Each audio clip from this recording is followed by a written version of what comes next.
রাজ্যের খাদ্য সরবরাহ বিভাগের এসআই নিয়োগের পরীক্ষায় এবার গ্রেফতার হলেন বিজেপির গ্রাম পঞ্চায়েত সদস্য।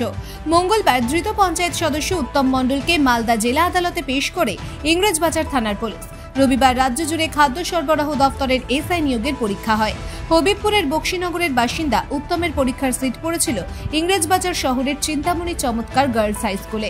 অভিযোগ, পরীক্ষা চলাকালীন উত্তরপত্র নিয়ে তিনি কেন্দ্রে প্রবেশ করেন।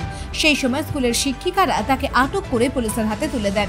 পুলিশ উত্তমকে 188, 420, 120B জামিন অযোগ্য ধারায় মামলা রুজু করে ওই দিনই আদালতে পেশ করে 2 দিনের হেফাজতে নেয়।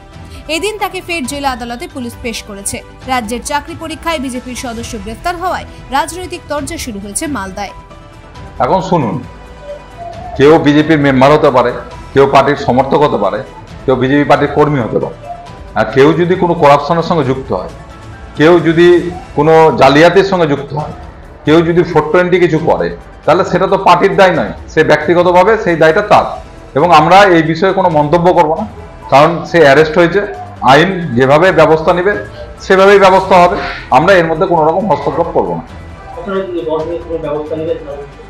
আমরা দলের মধ্যে নিশ্চয়ই আলোচনা হবে, কারণ এরকম যদি ঘটনা করে থাকে, সে সত্যি যদি প্রমাণিত হয় যে সে এরকম কোশ্চেন পেপার জালিয়াতি করছে বা জালিয়াতি করে পরীক্ষা দিয়েছে, তাহলে নিশ্চয়ই দল কোনো ব্যবস্থা নেবে।